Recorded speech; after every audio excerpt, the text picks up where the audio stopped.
Hey, what is going on, everybody out there? This is Jakejames Lugo. Welcome to the channel and welcome to this brand new episode of JJ's One Man Podcast. So it's Saturday morning when I'm recording this, early in the morning, and we're in the aftermath of the Game Awards 2022. That's what we're going to talk about today. We're going to talk about all the different things about the show, the winners, the overall presentation, how the show was, everything. And I mean literally everything with it. Now, I have talked about this in various different places on social media, including TikTok, including my Instagram and everywhere else. But this is going to be the one that pretty much puts everything together into one little spot for you guys here on the channel. So hopefully you guys enjoy that. Hopefully you guys are appreciative of that. Give me a like. Make sure that you're subscribed to the channel. Post a comment with any of the, thoughts or any of opinions that you had about the Game Awards 2022 down below in the comment section, especially as you listen to this episode. But I digress.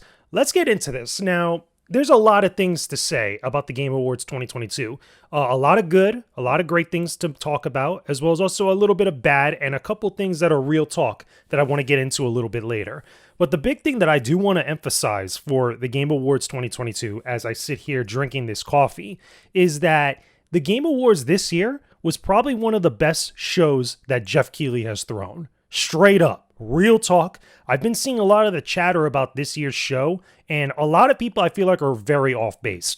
Like straight up, they're just completely out there in the bleachers. And the reason being is because this show was really good. This show flowed very well. There was a lot of great announcements. The winners, for the most part, made sense. There was a lot of good that was going on. Jeff Keighley really outdid himself when it came to actually getting the right flow for the Game Awards.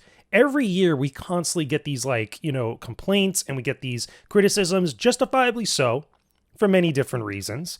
But this year, I feel like Jeff really got the show right. And it sucks because it's almost like this guy and the show really can't win with some people. Like there's always like all these different people that are constantly complaining about that it's boring, that the announcements weren't all that great. I'm like, what show were you people watching? Like straight up, like we got Judas, which looks good. Jedi Survivor, which looks great. Tekken 8 looks fantastic. Street Fighter 6 looks sweet. And all the other world premieres, for the most part, were pretty darn freaking good, which we'll go through in a bit. But I want to emphasize that because I feel like there's some people that are just dogging on the show for the sake of dogging on it. And this year, really, y'all shouldn't be complaining about this because Jeff really put together a really great show. This is probably one of my favorite ones as far as how well the show is put together. There's been other years and previously where they've had bigger announcements and bigger moments, but this was the one that I feel like this is how the show should be from this point moving forward. That's just my opinion. Let me know what you guys think about that down below in the comment section, whether you agree or disagree, because I really feel like Jeff got it right this time. It really did feel fun to watch. It was interesting. There was a lot of great stuff. There was a little bit of something for everybody, and it all worked together in unison, which I thought was cool.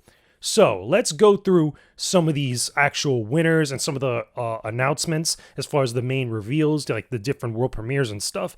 Let's go through some of the world premieres and the other news before we get to the winners, because I feel like the winners and some of the moments with those are some of the bigger, crazier things that we'll get into a little bit later. So all the games that were announced, that were revealed in world premieres, we got Death Stranding 2 with Hideo Kojima, the man, the myth, the legend, there with Jeff Keighley. And I felt like Jeff was really enjoying that one. He was ecstatic with it because everybody knows the history with Kojima in this show and whatnot, but it was cool to see him there to announce a game rather than anything else. Hades 2 from Supergiant Games, which is really freaking cool. We got a release date for Final Fantasy 16. We got the announcement of Armored Core 6, which is pretty cool.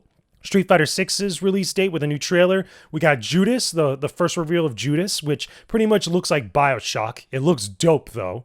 Crash Team Rumble, a new Crash Bandicoot. I mean, who doesn't love Crash Bandicoot? That's pretty awesome. Star Wars Jedi Survivor and the release date, which looks sweet. And for the record, that limited run games collector's edition of that, I want that lightsaber. I know it's expensive as hell. It's like almost $300 for the whole package, but damn, do I want that lightsaber. It looks so good. Now, we also got the release date for Diablo 4. Diablo 4 is looking sick.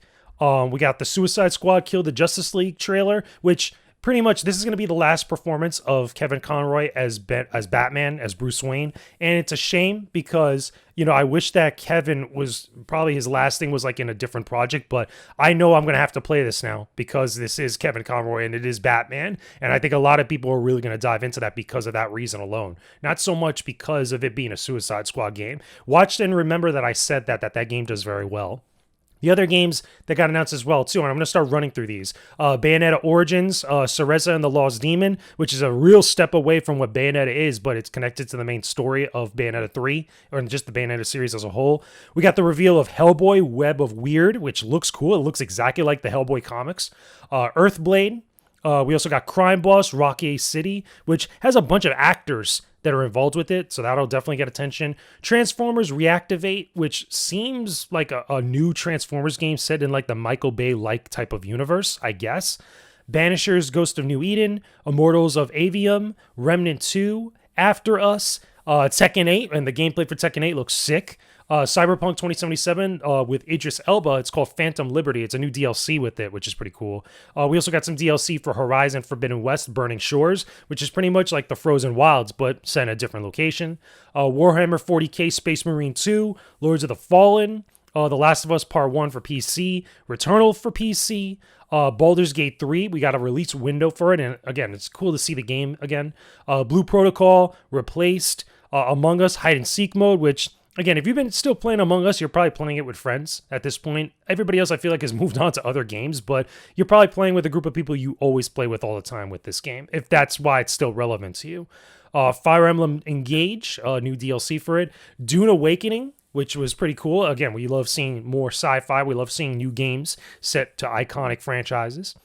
Colossal Cave, Dead Cells Return to Castlevania. Now, this one was cool because this came at the beginning of the show, and it was a fun surprise because you all know I love Castlevania, and Dead Cells was great. I actually like Dead Cells a lot, so now they're implementing Castlevania Symphony of the Night stuff and Rondo of Blood stuff into it. I'm in. Day one, I'm going to check out that DLC eventually. And then finally, Vampire Survivors for mobile, which is cool, which is totally fine. I know I did a video recently on Vampire Survivors. I thought it was dope. Again, a lot of Castlevania nods with it, but still, everybody can play it pretty much everywhere now. So, with all that nonsense out the way, bottom line on all those reveals and the world premieres, I thought they were good. There was a lot of variety here. No matter what you were actually a fan of, you had something there for you. Not every announcement was for everybody, of course, but it was still a good ensemble of really good, interesting, and fun world premiere announcements or reveals for the first time. Some big games in there. So, again, I don't understand why a whole bunch of people were complaining about this show when you had some dope stuff here. I mean, what's the problem? Like, for real, what's the problem? Anyway, let's get to the winners. Now, the winners is where things get a little bit interesting because the one that I think took home the most awards this year was God of War Ragnarok. That was my pick for Game of the Year this year, but we'll get to what actually won later on. One thing I will say is that most of the winners for a lot of these categories, especially the ones that were on the main show that they didn't run through, were all ones that made sense to win, and the ones that most people figured were going to be the ones that came out on top. I mean, for some of the more controversial categories, like, for example, Content Creator of the Year, which we made a big deal on here on my podcast, and we've talked about it in a bunch of places, and everybody else has talked about it. When they announced that Nebelian was going to be one of the nominees for it, I kept saying, like, he shouldn't be there, he shouldn't win and stuff. He didn't win, and ended up going to Ludwig, which I think made sense. It was fair, and I think that was the right choice, because Nebelian, like I said before, is not a content creator, and all the other nominees were content creators, and Ludwig was one of the biggest ones, so that made sense. The other one, too, Best Fighting Game, if I could find it here in a second, Best Fighting Game that had Sifu that was nominated for, which was really random and weird. I was glad that it ended up going to Multiverses. To me, that was the right choice. The fighting games this year was a little bit weird because we had games that were cool but weren't really super popular or all that great. And then we also had a re-release for a fighting game, the JoJo's Bizarre Adventure game. And then Sifu, which is just randomly thrown in there, which it should have been Rumbleverse instead of Sifu. I guess that the people that were deciding the winners or the nominees for this category or this year didn't play that, and they just threw it in there because Sifu's got got fighting in it. It was really stupid. Everybody talked about it and complained about it, but Multiverses ended up winning that, which is great. So let me run through some of these out of the categories. because some of them are, again, weren't all that important. I'm not going to do the esports ones because I don't care about the esports stuff. They actually really ran through all those categories really fast during the show. I think that was the right call. I understand that people that love esports and that follow that scene probably didn't like that. They always complain about that every year, but understand the general masses that watch this show and most people that are into gaming and follow the games industry, the majority of them do not care about esports like that. You know, if there's a separate esports like event where they do awards and stuff, that'll be much more important for esports categories. For the game awards, I feel like it's just good to acknowledge it and just keep it moving because you want to focus more on the games themselves. That being said, take a sip of that coffee, right? So let's talk about some of these other games. Most anticipated game obviously went to The Legend of Zelda. I think that's fine. All these other games that were nominated for it, no way in hell was Hogwarts Legacy going to get highlighted like that. I think there's way too much of a bias against that game. Unjustifiably so, in my opinion. The same thing also goes for Final Fantasy 16. Lately, even though I think Final Fantasy 16 looks dope, it looks fantastic. I can't wait to play it. It had a couple things here and there that most people were kind of down on it, which was stupid. Made no sense, but regardless. Then you had Resident Evil 4 Remake and Starfields, but they don't have the power of Nintendo fans when it comes to mobilizing and supporting their games. So people have been waiting for the sequel to Breath of the Wild for a long time. So it made sense that Tears of the Kingdom was going to be Crown's most anticipated game for next year or in the following years to come. Best Adaptation was another one that I felt like I thought I had a good handling on, but, you know, it ended up going to the obvious choice, which was Arcane League of Legends. It was the best adapted piece of media from a game. I thought that maybe it would go to Sonic the Hedgehog 2, because Sonic was very big. I got into a debate with a friend of mine about this, saying that, you know, if Arcane didn't win, it would have gone to Sonic. He said that it would have gone to Cyberpunk Edge Runners. And I'm like, I know a lot of people like that, but do you realize and remember how big Sonic 2 was? Like, Sonic 2 for the general audiences was huge for many reasons. And then watch, Sonic 3, when eventually that comes out, is going to be the same thing. But I'm glad Arcane won it. I have to sit down and watch that fully through. I have to binge watch it when I get a chance because it's very, very good. Now, best debut indie went to Stray. People love their cat games. And in the category that it was nominated with, they had games like Tunic and Vampire Survivors. I personally would have given it to Tunic because I thought Tunic was a very good indie game. I thought it was very well done. And Vampire Survivors I thought was maybe a little bit too recent. And I know that has a lot of people that really like it, but, you know, they ended up going with Stray. And I'm like, you know what? Fine. Whatever. Best multiplayer. Okay, let's talk best multiplayer. So best multiplayer had a couple really good picks for the category. Call of Duty Modern Warfare 2, even though it was fairly recent. Multiverses, Overwatch 2, Splatoon 3, and TMNT Shredder's Revenge.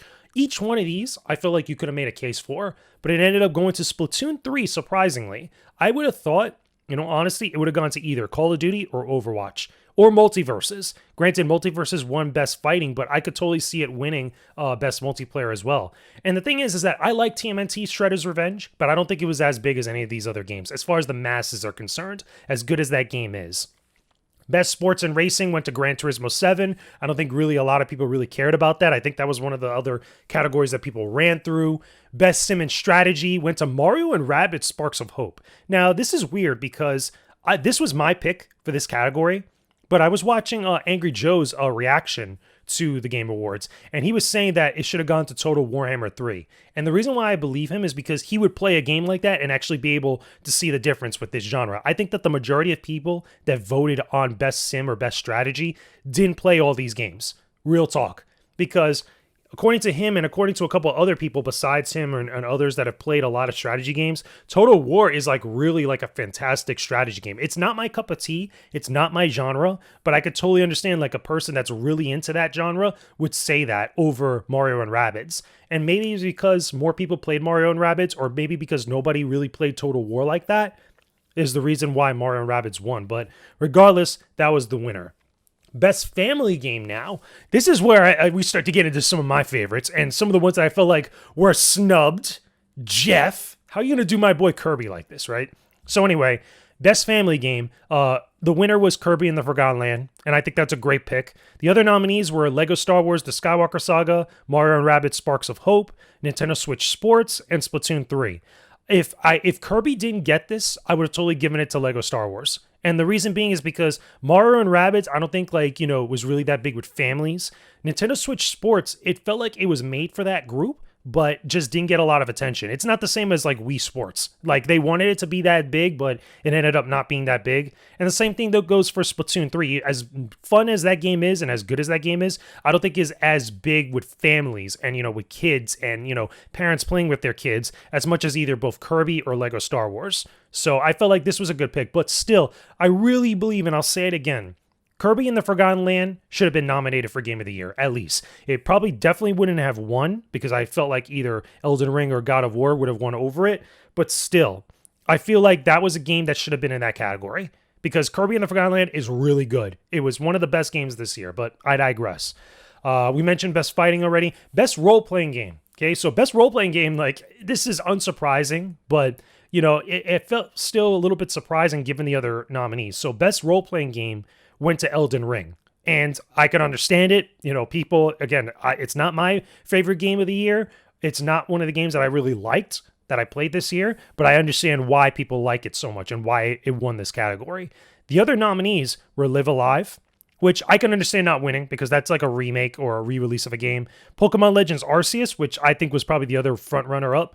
Triangle Strategy, and Xenoblade Chronicles 3. I would have thought Xenoblade Chronicles 3 would have won this category because of how vocal people were about that game as far as being a JRPG, but it's Elden Ring in comparison. And when you sell 13 million copies, of your game throughout the course of the year in comparison to whatever Xenoblade Chronicles 3 sold, it's like night and day. So I think that was the clear winner there out of that category. Best Action Adventure. We have A Plague Tale Requiem, God of War Ragnarok, Horizon Forbidden West, Stray, and Tunic. God of War Ragnarok won this category, understandably so. Out of all these games here, I would have probably, if I had to choose a different one that wasn't God of War Ragnarok, I would have given it to Horizon because I felt Horizon was good, but I don't think Horizon won any awards this show. I again, as we're going through it now, I'll remember, but that would have probably been my runner-up. If God of War Ragnarok didn't get chosen. Stray, I don't know if I would have included Stray in this category. Personally, I would have picked something else different, but I digress. I feel like God of War Ragnarok was the solid choice. Best Action Game now. The winner was Bayonetta 3.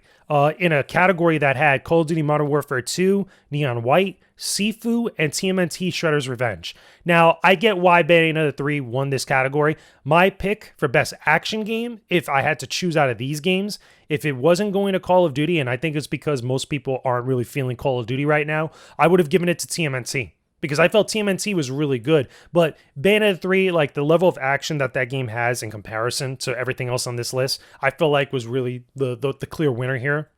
And the reason why I think the judges went with that choice. Because the game could get pretty chaotic and very flashy in comparison to like what they're doing with TMNT, which is a brawler. It's like a retro style brawler. But again, if you want to talk about spectacle, presentation, and like really AAA experience, Bayonetta 3 was the one to go with that. If not Call of Duty. But I digress.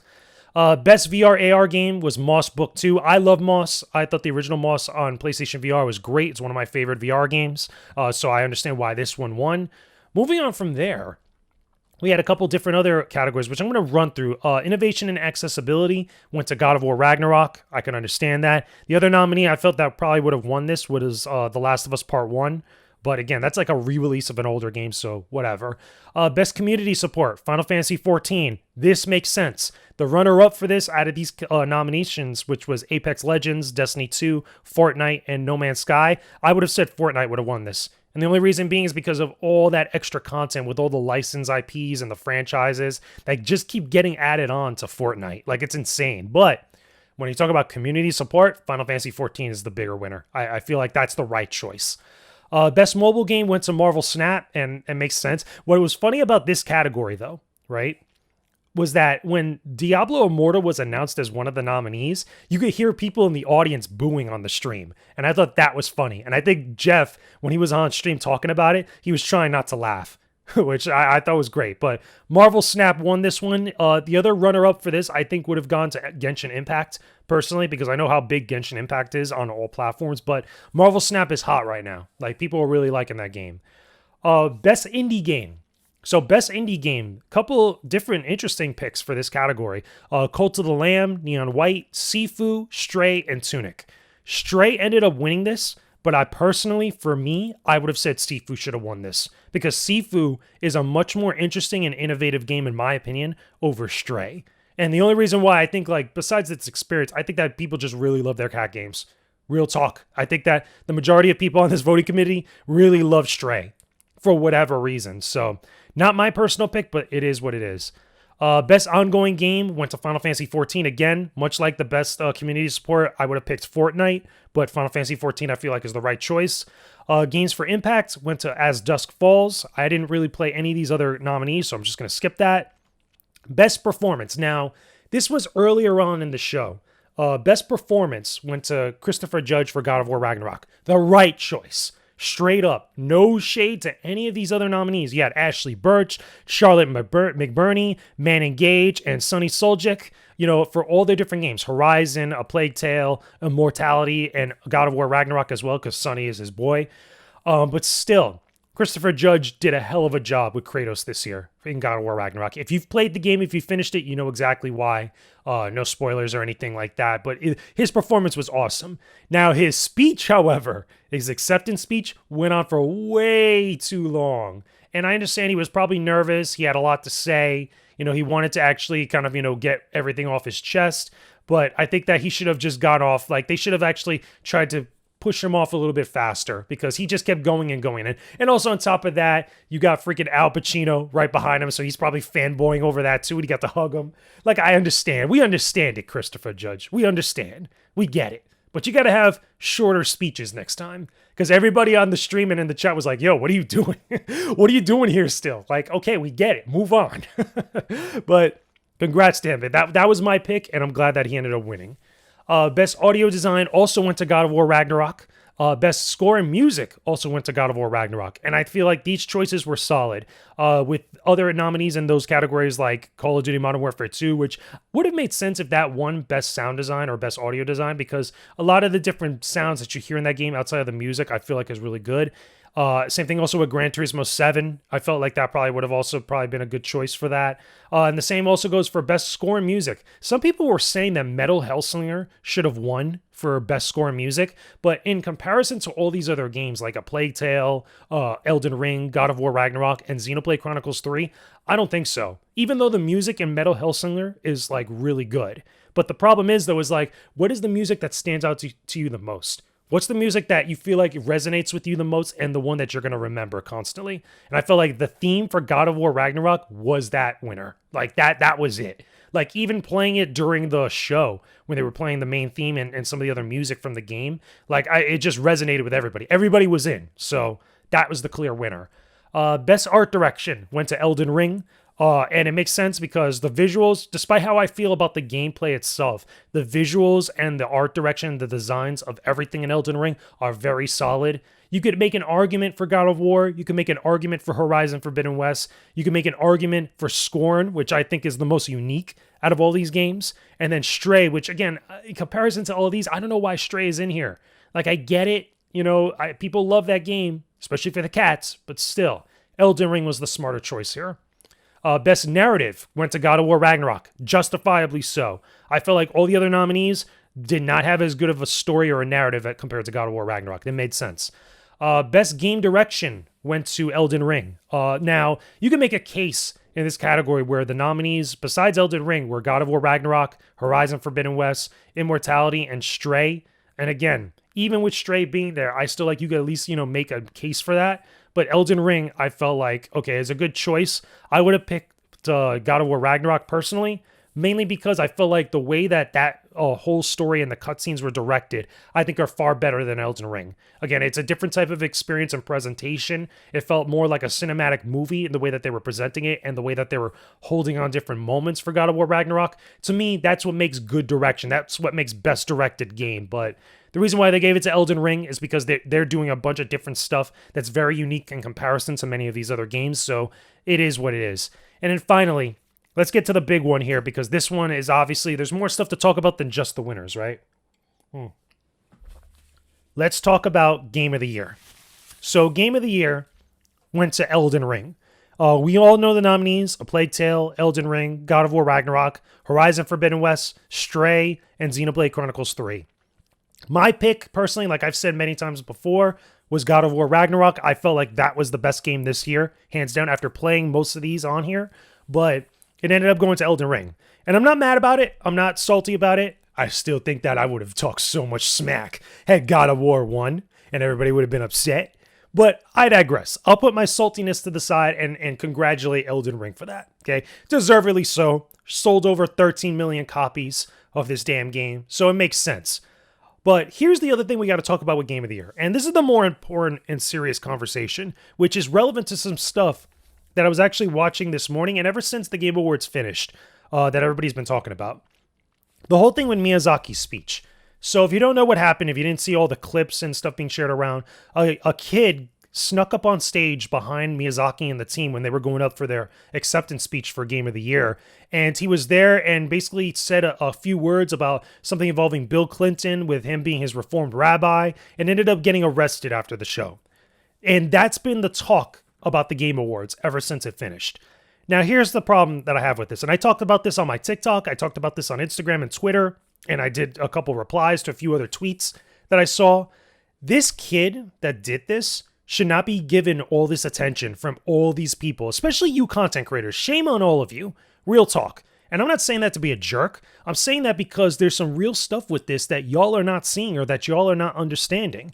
That guy, or that kid, I should say, because he's like 15, 16 years old apparently, he snuck up onto the stage, okay, in during a time when everybody was kind of confused of what was going on. And I think that, by the way, Jeff and the security team there handled it the way that they should have, because you're not going to make a spectacle online, while you're live by just tackling this kid on the actual stage. Like, that's not the way to do that. I think that the way that they handled it, once they realized what was going on, they kind of like escorted him and removed him from play right at the end. And then Jeff handled it like a pro. He just moved on from there.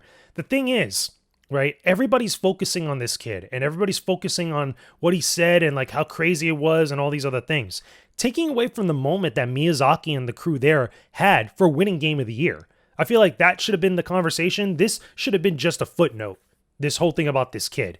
Like, we're giving, or not we, but like a lot of these people out here, a lot of you content creators are giving this kid the attention that he was clearly seeking, and it should not be the case. Because like I said on TikTok, this could have gone very sideways. And it would have happened at a moment where everybody there on that stage was vulnerable, especially Miyazaki. I mean, y'all love your Soulsborne games. Imagine if something would have happened to Miyazaki there. Just think about that. It's a scary thought. I mean, this kid was being an idiot.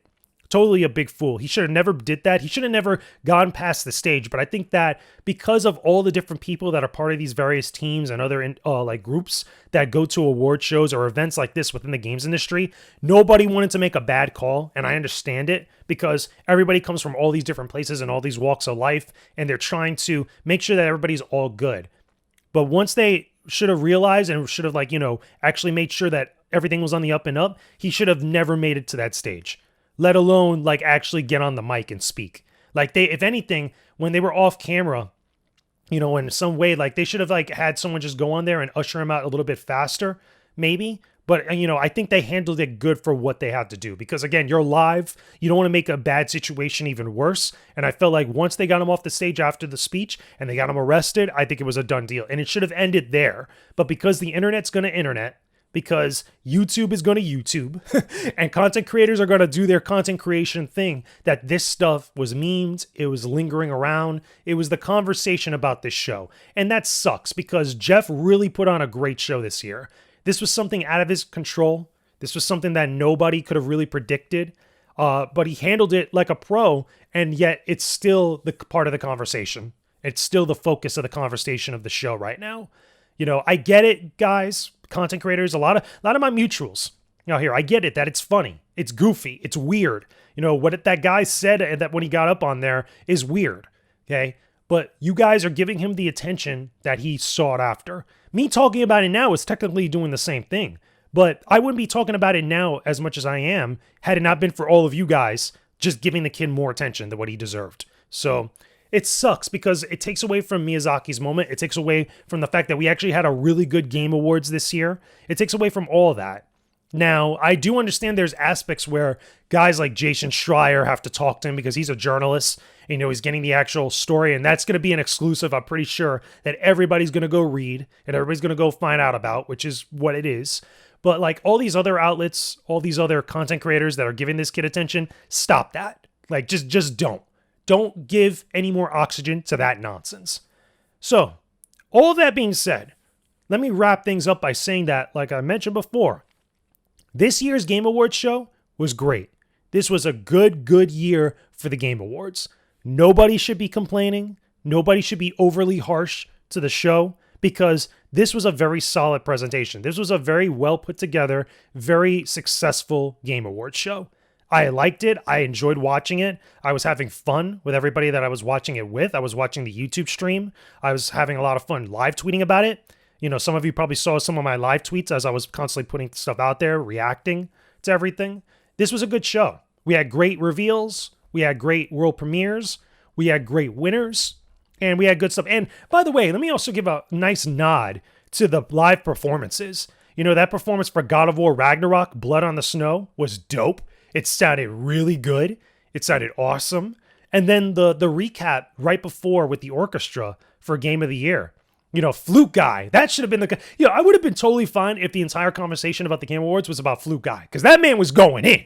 He was really rocking the flute. And he wasn't just doing one instrument. He was doing 4 of them.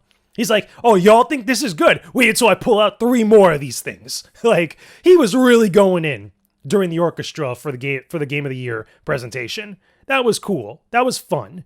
Now, would I like to see more live stuff here and there for next year's show based on different games and stuff? Maybe. I don't know what other like anniversaries are going to be coming up for next year in line with the Game Awards. But still, what we got here I thought was very good, was very solid. And Jeff definitely deserves his flowers for putting on a fantastic show. And I enjoyed it. It was just fun to watch. So that being said, let me know all of your thoughts and share some opinions in the comments section down below. Leave a like on this video. Subscribe to the channel if you haven't already. In the comments, tell me, you know, what did you think about the show? Did you like it? What was some of your favorite world premieres? What are the games that you loved that actually walked away with some awards? And what was your best moments? Besides the obvious, talk to me about the best moments about the show itself, about the games. Let's focus on the games and not on the nonsense that everybody has been focusing on the last few days. Talk to me about that down below in the comments section. Of course, again, like I said, subscribe to the channel if you haven't already. There's more content coming very soon. I got some new previews and new gameplay impressions for brand new games that have been coming out, as well as also I just put on pre-order to go get Crisis Core Final Fantasy VII Reunion. I'll be doing a full review of that eventually once I get the game in hand for PlayStation 5. I can't wait. It's going to be a lot of fun. But anyway, thanks again for listening to this episode of the podcast, everyone. I will see you guys again very soon. Peace out and stay epic, everybody.